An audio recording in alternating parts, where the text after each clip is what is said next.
تو لہٰذا آپ کو کس چیز کی تعریف پہچاننی چاہیے کہ ظن کہتے کیسے ہیں، یہ کہ آپ کو معلوم ہونا چاہیے۔ ظن کی کیا تعریف ہے؟ ظن کی تعریف جو ہے وہ علم اصول فقہ میں کیا کی جاتی ہے جی؟ یہ تعریف ہے، الظن اصطلاح یارد لدى الاصولیین وغیرہم۔ ظن ایک ایسی اصطلاح ہے کہ جو اصولی اور حتیٰ کہ جو غیر اصولی ہیں ان کے نزدیک بھی یہ کیا ہے اصطلاح وارد ہوتی ہے، پائی جاتی ہے۔ وَيُرَادُ بِهِ اصطلاحاً، اصطلاح میں اس سے مراد کیا ہوتی ہے ظن سے؟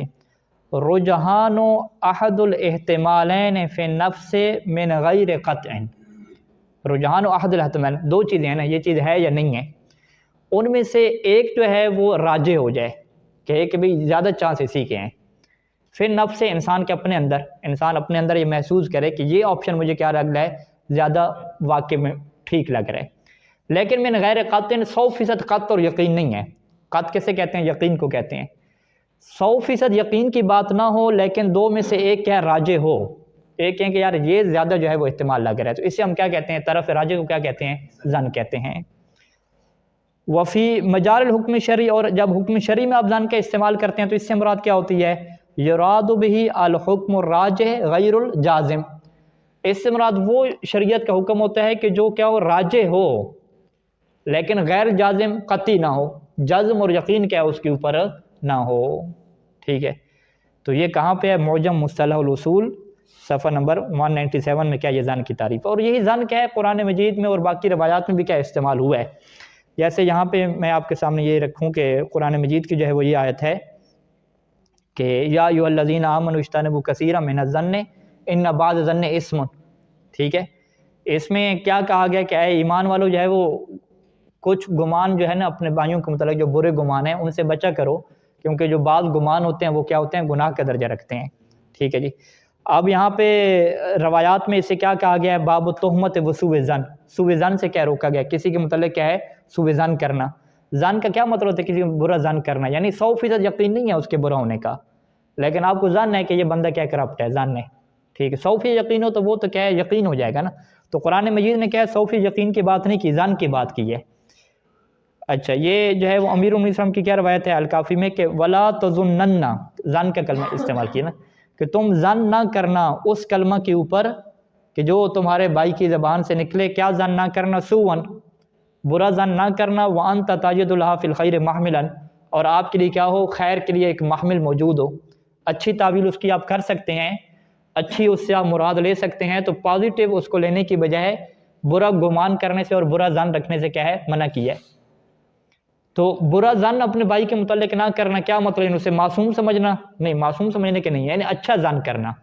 برے ظن سے روکا اور اچھے ظن کا کیا حکم دیا؟ یعنی سوء ظن سے منع کیا اور حسن ظن کا کیا دیا؟ حکم دیا۔ یہ جو حسن ظن ہم کرتے ہیں، اس حسن ظن کو ہم یہ نہیں کہتے کہ 100% ہم اسے معصوم مانتے ہیں۔ حسن ظن کیا مطلب ہے؟ اچھا گمان رکھتے ہیں، اچھا ظن کیا اس کے متعلق رکھتے ہیں۔ اچھا، اسی طریقے سے جو ہے وہ محدثین بھی اس کو استعمال کرتے ہیں۔ شیخ حر عاملی علیہ رحمہ کی یہ تعبیرات وسائل میں استعمال ہوتی ہیں کہ مثلا انہوں نے ایک باب باندھا، اس میں انہوں نے کیا کہا کہ جی لا ينقض الوضوء الا اليقین بحصول حدث دون ظن و شک، کہ وضو کو کوئی چیز نہیں توڑتی جب تک انسان کو یقین نہ ہو جائے، 100% یقین نہ ہو جائے کہ حدث سرزد ہوا ہے، یعنی ری خارج ہوئی ہے یا وہ سو گیا تھا۔ لیکن ظن اور شک سے باتیں نہیں ہوتی، یعنی یہاں پہ کیا ہے تعبیر استعمال کی؟ ظن کی بھی، شک کی بھی، اور کیا یقین کی بھی، تین لفظ استعمال کیے۔ یقین کیا ہو گیا؟ 100% ہو گیا۔ ظن کیا ہو گیا؟ 50 سے اوپر ہو گیا طرف راجح، اور شک کیا ہو گیا؟ 50-50 برابر ہو گیا، ٹھیک ہے۔ چوتھا درجہ کیا ہوتا ہے؟ وہم کا درجہ ہوتا ہے۔ اچھا، تو یہ چیزیں سمجھانے کے بعد آپ ان کی بتائیں گے کہ بھئی ابھی جو ہے وہ ہمارے پاس کیا ہے کہ اگر تواتر نہ ہو، ٹھیک ہے، تواتر تو کیا ہوتا ہے؟ یقین کے فائدے دیتا ہے۔ تواتر کے علاوہ جتنی بھی روایات ہیں وہ ساری کی ساری ہم غیر معصوم محدثین سے لے رہے ہیں، ٹھیک ہے، غیر معصوم راویوں سے لے رہے ہیں، غیر معصوم صحابیوں سے لے رہے ہیں۔ تو غیر معصوم محدثین، غیر معصوم صحابی، غیر معصوم لوگوں کی کتابیں لکھنے والے غیر معصوم، جب یہ سارے کے سارے غیر معصوم ہیں اور قرآن کی طرح تواتر بھی نہیں ہے تو اس میں غلطی کا امکان رہتا ہے، ٹھیک ہے۔ جب غلطی کا امکان رہتا ہے تو ہر وہ چیز جس میں غلطی کا امکان ہو اسے یقین نہیں کہتے، اسے کیا کہتے ہیں؟ ظن کہتے ہیں، ٹھیک ہے۔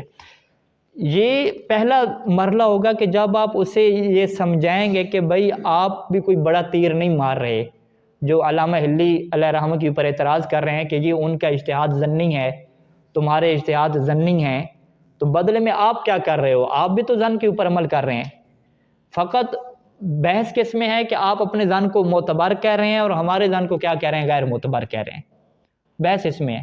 وگرنہ آپ بھی کیا ظن کے اوپر آپ کر رہے ہیں، ظن کے علاوہ پہ آپ بھی کیا عمل نہیں کر رہے۔ اگر آپ کہہ رہے ہیں کہ میں ظن کے علاوہ عمل نہیں کر رہا تو یہ آپ کو خوش فہمی ہے، آپ کی غلط فہمی ہے، وگرنہ حقیقت میں یہ بات نہیں ہے۔ اچھا، اس کے بعد جو ہے وہ آپ کہاں پہ چلیں گے؟ آپ چلے جائیں جو اصول فقہ شیخ مظفر الرحمہ میں، اور وہاں پہ انہیں دکھائیں کہ بھئی ہم بھی ہر ظن کے اوپر عمل نہیں کرتے۔ وہاں پہ بحث کس کی ہوتی ہے؟ امارہ کی بحث ہوتی ہے۔ امارہ ایک اصطلاح استعمال ہوتی ہے ظن کے لیے، کون سے ظن کے لیے؟ ظن معتبر کے لیے۔ یعنی ظن کی دو قسمیں کی جاتی ہیں، ایک ظن جو ہے وہ غیر معتبر ہے اور ایک ظن کیا ہے؟ معتبر ہے۔ معتبر ظن کا کیا مطلب ہوتا ہے کہ جس کے اوپر عمل کرنے کا شریعت نے حکم دیا ہو یا جس کی شریعت نے اجازت دی ہو کہ آپ اس کے اوپر کیا عمل کر سکتے ہیں۔ اور غیر معتبر کیا ہے کہ جس کے اوپر عمل کرنے کی شریعت نے اجازت نہ دی ہو۔ ٹھیک ہے، قرآن مجید کی یہ جو آیت آئی ہے کہ ان الظن لا یغنی من الحق شیئا، کہ ظن جو ہے وہ حق سے بے نیاز نہیں کرتا، یا اسی طریقے سے دوسری آیت آئی ہے کہ قل اللہ اذن لکم ام علی اللہ تفترون، کہ کیا تمہیں اللہ نے اجازت دی ہے، اللہ نے کہا ہے، تمہیں باقاعدہ کوئی فرشتہ بھیج کے بات کہی ہے، یا تم کیا اللہ کے اوپر بہتان باندھ رہے ہو؟ یعنی کیا مطلب؟ اگر اللہ کی طرف سے پرمیشن آیا ہے کہنے کا کہ یہ بات کہنی ہے پھر تو وہ ٹھیک ہے، اگر اللہ کی طرف سے پرمیشن نہیں آیا تو پھر سیدھا سیدھا کیا ہے؟ علی اللہ تفترون، خدا کے اوپر کیا ہو جائے گا؟ بہتان ہو جائے گا۔ اسی وجہ سے ہم کیا کہتے ہیں؟ بدعت اور تشریع میں کیا کہتے ہیں کہ اللہ نے تھوڑی کہی ہے، انسان نے اپنی طرف سے بنا کے نسبت کس کی طرف دی ہے؟ دین کی طرف دی ہے۔ ٹھیک ہے، تو اسے ہم کیا کہتے ہیں؟ بدعت کہتے ہیں کہ اللہ کی طرف نسبت دے رہے ہیں۔ تو وہاں پہ ہم کہتے ہیں کہ اللہ نے یہ بات کہی تھی یا اپنی طرف سے کہہ رہے ہو؟ جو اپنی طرف سے کہہ رہے ہو تو یہ کیا ہو جائے گی؟ وہ افتراء ہو جائے گا، اللہ کے اوپر جھوٹ باندھنا ہو جائے گا۔ یا اسی طریقے سے یہ آیت ہے کہ ان یتبعون الا الظن وان هم الا یخرصون، فقط اندازے گیریاں لگاتے ہیں کیونکہ وہ کیا ظن کی پیروی کرتے ہیں۔ ان آیات میں جو ظن کی مخالفت آئی ہے وہ اس ظن کی مخالفت نہیں ہے کہ جو ظن کیا معتبر ہے۔ ٹھیک ہے، یہاں پہ جس ظن کی مخالفت آئی ہے وہ کیا ظن غیر معتبر ہے۔ ٹھیک ہے، تو قاعدہ قانون کیا ہے ہمارے پاس کہ اگر کسی دلیل قطعی سے ثابت ہو جائے کہ شارع نے جو ہے وہ اس ظن کو آپ کے لیے طریق قرار دیا ہے اور اس ظن کو آپ کے لیے حجت قرار دیا ہے تو آپ اس کو مانیں گے، اور اگر شارع کی طرف سے دلیل نہ ہو تو آپ کیا اس کو نہیں مانیں گے۔ اور یہاں پہ ایک تعبیر استعمال ہوتی ہے کہ جب شارع نے جو ہے وہ ظن کو حجت قرار دیا تو ایک طرح سے آپ جو ہے وہ حجت کی پیروی کر رہے ہیں، ٹھیک ہے، نہ کہ آپ کیا ہے غیر حجت کی پیروی کر رہے ہیں۔ ٹھیک ہے، اچھا یہ بحث آپ کو یہاں پہ ملے گی، میں نے فقط اسکرین پہ دکھا دی ہے، باقی آپ اس کا کیا مطالعہ کریں گے۔ اصل جو سوال یہاں پہ کھڑا ہوتا ہے کہ جب وہ کہتے ہیں کہ بھئی یہ تو آپ مولویوں کی اپنی تعویلیں ہیں، قرآن نے تو کیا کہا تھا کہ ظن کے اوپر عمل نہیں کرنا، اور آپ نے ظن کی کیا دو قسمیں بنا لیں کہ ایک ظن معتبر ہو گیا، ایک کیا ظن غیر معتبر ہو گیا، یا ایک علم اصول کی اصطلاح میں کیا اصطلاح استعمال ہوتی ہے؟ ظن خاص اور ظن مطلق۔ ظن خاص سے وہ کیا مراد لیتے ہیں؟ جس کی حجیت کے اوپر دلائل ہیں، ظن مطلق جس کی حجیت کے اوپر دلائل نہیں ہے، وہ کہتے ہیں یہ تو آپ کے اپنی کیا ہیں؟ ایجادات ہیں، اپنی تفسیر بالرائے ہے، شریعت میں تو ایسا نہیں ہے۔ تو لہٰذا اس کو کیا ہے؟ آپ کو ثابت کرنا پڑے گا کہ نہیں، ہم یہ کہتے ہیں کہ یرحمک اللہ کہ اگر جو ہے وہ عادل اور ثقہ اور قابل اعتماد بندے کی بات سے ظن حاصل ہوگا تو شریعت نے اس کو حجت قرار دیا ہے، اور ہم یہ چیز کیا آپ کو دکھائیں گے واضح طور پہ۔ یہ دکھانے سے پہلے آپ انہیں کہیں گے تھوڑی سی عقل کے مطابق سوچ لیں تھوڑا سا۔ اگر آپ کہتے ہیں کہ شریعت نے ہر قسم کے ظن کو روک دیا اور ہمیشہ حکم دیا کہ ہمیشہ کس کو لینا ہے؟ یقین کو لینا ہے، 100% کو لینا ہے، تو پھر تو آپ یہی کہہ دیں کہ بھئی اللہ تعالیٰ ہر کسی کے پاس کیا فرشتہ بھیجے، کیونکہ اگر ہر کسی کے پاس فرشتہ نہیں آتا اور 10 غیر معصوم بندے اس کو بتاتے ہیں تو وہ جو 10 غیر معصوم بندے ہیں، راوی ہیں، وہ تو معصوم ہیں ہی نہیں۔ جب وہ معصوم نہیں ہے تو وہ کیا ظنی ان کی باتیں ہیں، اس میں غلطی کے امکان ہے، جس میں غلطی کے امکان ہو اس سے ہم 100% یقین تھوڑی کہہ سکتے ہیں۔ تو لہٰذا پھر آپ کیا کہیں کہ بھئی شریعت نے جی ظن پہ عمل کرنے سے روکا ہے، لہٰذا اللہ تعالیٰ اگر میرے پاس فرشتہ بھیجے گا یا ڈائریکٹ میرے امام سے ملاقات ہوگی یا جو مجھے تواتر سے چیزیں ملیں گی، قرآن کی طرح تواتر، وہ تو میں لے لوں گا، باقی دن کی میں کیا کر دوں گا؟ چھٹی۔ ٹھیک ہے، جتنے بھی فرعی احکام ہیں، نماز پڑھنے کا طریقہ، روزہ رکھنے کا طریقہ، سب کی کیا چھٹی کر دوں، کیونکہ کوئی ساری چیزیں ظنی ہیں۔ تو کوئی اس چیز کو قبول کر سکتا ہے؟ کوئی بھی قبول نہیں کرے گا. سب کہیں گے کہ بھئی آپ چھٹی کیوں کر رہے ہیں؟ جب معتبر علماء نے لکھا، قابل اعتماد راوی ہیں، قابل اعتماد صحابی ہیں، تو آپ ان کی باتوں کو مانیں. تو اس کا مطلب کیا ہے کہ وہ بھی ذہن میں یہ کہتا ہے کہ ہم، اس کا مطلب ہے کہ ہر قسم کے زن کی ہم مخالفت نہیں کرتے، فقط ہم اس زن کی مخالفت کرتے ہیں کہ اگر کوئی بچہ آپ کو بات بتائے تو اس کے اوپر لوگ اعتماد نہیں کرتے، یا ایسا بندہ بات بتائے کہ جس کے اوپر کسی کو اعتماد نہیں ہے، ایک جھوٹا انسان ہے یا مجہول الحال انسان ہے. وہ گرنا پورا دنیا کے نظام کس کے اوپر چل رہا ہے؟ غیر معصوم کی خبروں کے اوپر چل رہا ہے، چاہے وہ دنیا کے معاملات ہوں یا دین کے معاملات ہوں. ٹھیک ہے، دنیا کے معاملات میں بھی لوگ آپ کو بتاتے ہیں کہ ہاں بھی کیا صورت حال ہے. وہ آپ کو کوئی معصوم تھوڑی آ کے خبریں دے رہا ہوتا ہے، غیر معصوم آپ کو بتا رہا ہوتا ہے نا، آپ اس کی بات مانتے ہیں. ٹھیک ہے، تو وہ آپ یہ تھوڑی کہتے ہیں کہ قرآن میں تو منع کیا زن کے اوپر عمل نہیں کرنا، لہٰذا میں کسی بندے کی کیا بات نہیں مانوں گا. میں کہوں گا بھی سارے آپ لوگ آئیں اور تواتر کریں. تواتر جب کریں گے مجھے یقین ہوگا تو ٹھیک، اگر آپ لوگ تواتر نہیں کرتے، ایک دو بندے مجھے باتیں بتا رہے ہیں، تو میں کوئی کسی پہ اعتماد نہیں کروں گا. ٹھیک ہے، واضح ہے. وہ انہوں نے کہا کہ جی آج جو ہے وہ درس ہوگا، آپ نے نہیں درس ہوگا، آپ کی خبر واحد ہے. دوسری بات نے کہا یہ درس ہوگا، نہیں یہ بھی خبر واحد ہے. تواتر کرو، پوری کلاس سے کہو کہ آ کے جو ہے وہ سب خبر دیں کہ درس ہوگا، تب میں کلاس میں جاؤں گا، وغیرہ نہیں جاؤں گا. ٹھیک ہے، اگر وہ کہیں کہ جی ادارے کے مدیر نے کہا ہے درس ہوگا، کہتے ہیں ادارے کا مدیر بھی تو خبر واحد ہے نا. ٹھیک ہے، معصوم تھوڑی ہے، میں عمل نہیں کروں گا. تو کیا ہوگا؟ 2 دن کے بعد ادارے سے نکال دیں گے، کہیں گے نفسیاتی مریض ہے. وہ کہیں گے نہیں میرے پاس قرآن سے دلائل ہیں کہ ان ظن لا یغنی من الحق شیئا. ٹھیک ہے، اور کیا ہے ظن کی میں پیروی نہیں کر سکتا، قرآن نے منع کی ہے. ہم کہتے ہیں ٹھیک ہے ابھی تم کیا سائڈ پہ جاؤ. ٹھیک ہے، تو قرآن کی یہ جو آیات ہیں یہ کون سے ظن سے روکتی ہیں؟ قابل اعتماد بندوں کی جو بات سے ظن حاصل ہوتا ہے اس سے نہیں روکتی، اس ظن سے روکتی ہیں کہ جو ناقابل اعتماد کیا ہے لوگوں سے ہوتے ہیں. اس چیز کو آپ کہاں پہ دیکھیں گے؟ اصول فقہ میں خبر واحد کی کیا بحث میں دیکھیں گے. خبر واحد کی بحث جو ہے وہ فہرست میں آپ چلے جائیں گے، یہ جو ہے وہ 3 جلد میں جو مباحث حجت آتی ہے.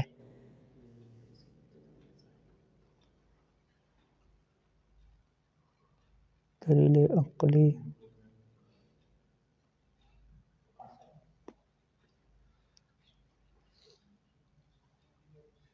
یہ خبر واحد کی بات 426 428.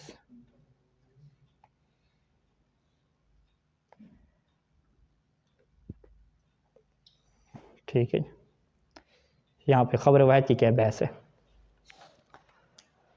خبر واحد کی تعریف کیا کی ہے؟ وَهُوَ مَا لَا يَبْلُغُ حَدَّ التَّوَاتُرِ مِنَ الْأَخْبَارِ. خبر واحد کیسے کہتے ہیں کہ جو حد تواتر تک نہ پہنچی ہوئی ہو. تواتر کیسے کہتے ہیں؟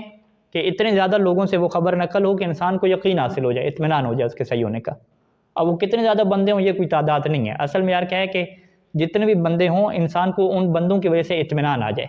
ٹھیک ہے، بعض کا وہ 4-5 بندے بھی ہوں گے لیکن وہ بڑے بڑے بندے ہوں گے، یعنی بڑے قابل اعتماد قسم کے لوگ اور علماء قسم کے لوگ، زرارہ جیسے لوگ. اگر وہ 4-5 مختلف بندوں نے کیا روایت نقل کر دی تو انسان کو کیا اطمینان حاصل ہو جاتا ہے، تواتر بن جاتا ہے. ٹھیک ہے، بعض کا کیا ہے 5-10 بھی کر لیں، 12 بھی کر دیں پھر بھی نہیں ہوتا، کیونکہ وہ 12 کیا ہے مجہول الحال قسم کے بندے ہیں.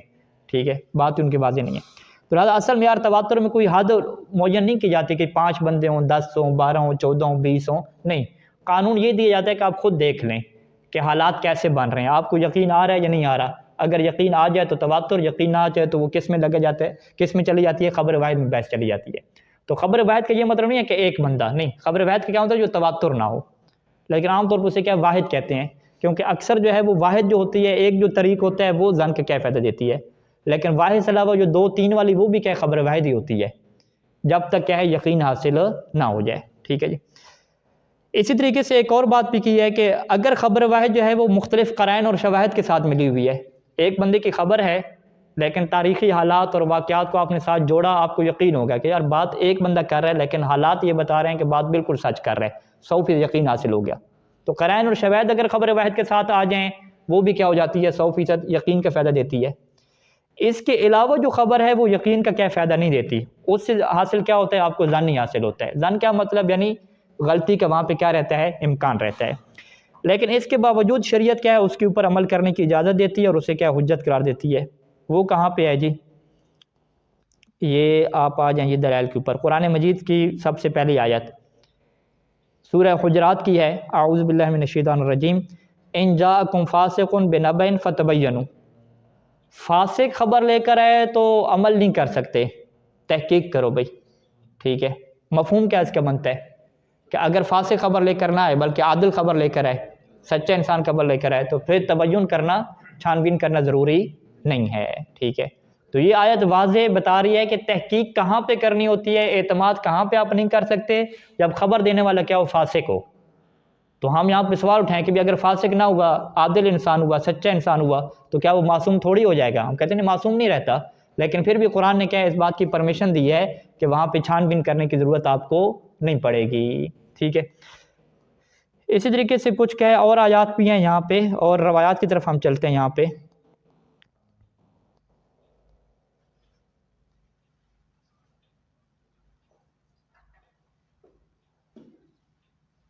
ٹھیک ہے، 3 آیتیں 2 آیتیں یہ روایات ہو گئیں، ٹھیک ہے۔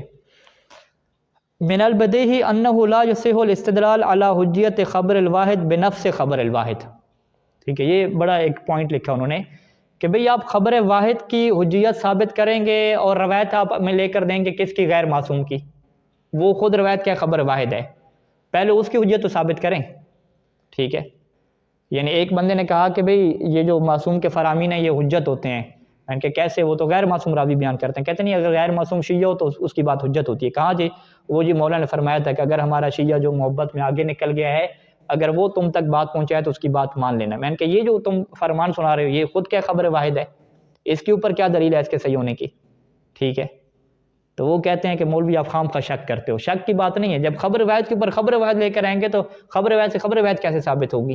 سیدھے سیدھا کیا دور یہ بنتا ہے، ٹھیک ہے۔ فإنه دور ظاہر بل لابد ان تكون الاخبار المستدل بها على حجیت معلومت الصدور، معلومت الصدور، کہ آپ حجیت خبر واحد پہ ایسی چیز لے کر آئیں کہ جو معلوم ہو، علم ہو اس کے اوپر کہ یہ جو خبر ہے یہ معصومین علیہ السلام سے کیا صادر ہوئی ہے، ٹھیک ہے۔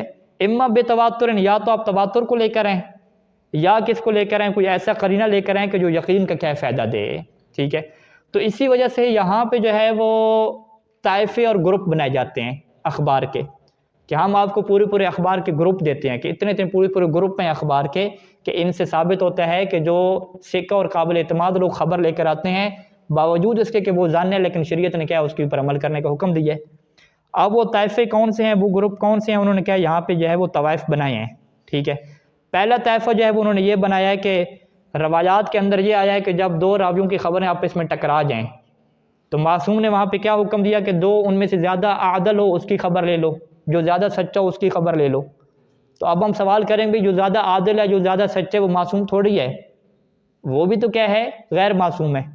تو اس طرح کی کیا ہے ایک روایت نہیں ہے، مقبول عمر ابن حنظلہ ہے، صحیح ختیجہ ہے، باقی روایات ہیں کہ جس کے اندر باقاعدہ معصوم سے آ کے لوگ پوچھتے ہیں کہ آپ کی طرف سے 2 حدیثیں آتی ہیں، دونوں ٹکرا رہی ہیں، ہم کیا کریں؟ تو معصوم وہاں پہ کیا کہتے ہیں کہ جو اس میں سے زیادہ اصدق ہے، زیادہ عادل ہے، اس کی خبر کو لے لینا۔ تو اس کا مطلب ہے معصوم نے جو ہے وہ غیر معصوم کی خبر کو لینے کا حکم دیا، غیر معصوم کی خبر کو۔ غیر معصوم کی خبر کیا ہوتی ہے، ظنی ہوتی ہے، تو معصوم نے ظن کو کیا لینے کا حکم دیا، ظن کیا حجت ہوتا ہے۔ یہ پہلا گروپ ہو گیا۔ دوسرا گروپ کیا ہے کہ خود آپ کو یہ چیز ملے گی ائمہ علیہ السلام کی زندگی میں کہ ائمہ علیہ السلام نے غیر معصوم سے خبر لینے کا حکم دیا باقاعدہ۔ جیسے فرض کریں زرارہ کے متعلق کیا کہا کہ اذا اردت حدیثا فعلیک بہذا الجالس، کہ کوئی حدیث ہماری لینی ہو تو اس جالس سے لے لینا۔ تو اب زرارہ کو معصوم تھوڑی بنا دیا، زرارہ غیر معصوم ہے لیکن حکم دے دیا کہ اس سے حدیث لے لو، یعنی ظن کے اوپر عمل کرنے کا کیا حکم دے دیا۔ یا اسی طریقے سے جو ہے وہ لوگوں کے اندر بھی یہ بات کیا بڑی واضح تھی کہ ہم نے کس سے خبر لینی ہے، ثقہ سے خبر لینی ہے۔ یہ روایت ہے عبدالعزیز بن مہتدی کی کہ وہ امام علیہ السلام سے کیا کہتا ہے کہ ربما احتاج ولست القاک فی کل وقت، کہ مجھے ضرورت پڑتی ہے شرعی مسئلے کی لیکن میں آپ سے مل نہیں پڑتا، ہر وقت پہ ملاقات آپ سے نہیں رہتی، تو آپ مجھے بتائیں کہ کیا یونس بن عبد الرحمن ثقہ ہے، قابل اعتماد ہے، آخذ عنہ معلم دینی، کہ میں اسے دین کے مسائل لے لوں؟ تو امام نے کیا فرمایا کہ نام، ہاں وہ ثقہ ہے، تم سے اس کی کیا بات، تم اپنے دین کے مسائل کیا اس سے لے لینا۔ تو یہاں پہ شیخ انصاری رحمہ کیا تبصرہ فرماتے ہیں کہ لوگوں کے نزدیک یہ بات بڑی واضح تھی اہل بیت علیہ السلام کے دور میں کہ ثقہ کی بات کو قبول کرنا ہے، بھئی قابل اعتماد بندہ ہو وہ خبر دے معصوم کے فرمان کی قبول کرنا ہے، بس یہ کنفرم ہو جائے کہ یہ بندہ ثقہ ہے یا ثقہ نہیں ہے۔ تو لہٰذا کیا مطلب کہ معصوم کے زمانے میں یہ تمام سیرت تھی جو معصوم کی آنکھوں کے سامنے تھی کہ سکہ بندی کی خبر کو آپ نے لینا ہے. سکہ بندی کی خبر کیا ہوتی ہے؟ ظنی ہوتی ہے، قطعی ہوتی ہے؟ ظنی ہوتی ہے. تو یہ اس طرح کے کیا ہے بہت زیادہ کیا روایات ہیں. یہ دوسرا گروہ ہے. تیسرا گروہ ہے اسی طریقے سے کیا ہے بہت ساری چیزیں کیا ہیں یہاں پہ ذکر ہوئی ہیں. روایات فقط روایات مراد نہیں ہیں، کلی طور پہ دین کی معلومات آپ لے لیں، ٹھیک ہے. ہاں، جو سمجھ فہم بھی آ جائے گی، ساری چیزیں آ جائیں گی.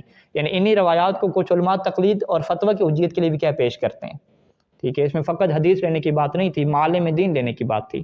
جیسے آپ کہتے ہیں دینی مسائل، جی دینی معلومات، دینی چیزیں، ٹھیک ہے. تو یہ یعنی خلاصہ آپ کا کیا ہے چلا، وہاں سے چلا ظن سے آپ چلے، یعنی علامہ حلی کی تعریف سے چلے، ظن سے چلے. ظن کے بعد آپ نے کہا کہ وہ جو آیت ہے قرآن مجید کی ان ظن لا یغنی من الحق شیئا، اس میں اہل بیت علیہ السلام نے اس ظن کی نفی کی ہے کہ وہ جو خبر اس سکہ سے حاصل ہوتا ہے وہ اس آیت میں کیا کبھی بھی شامل نہیں ہے. اگر وہ بھی خبر میں شامل ہو تو زندگی کا سارا نظام کیا ہے درم برہم ہو جائے اور ہر کوئی مطالبہ کرے کہ ہمارے ساتھ فرشتہ کیوں نہیں ہے. جیسا کہ ملحدین کا یہ کیا ہے یہ اعتراض بھی ہے کہ اللہ نے ہمارے ساتھ ایک ایک فرشتہ کیوں نہیں بھیجا، ٹھیک ہے. صلی اللہ علیہ محمد و آلہ اجمعین.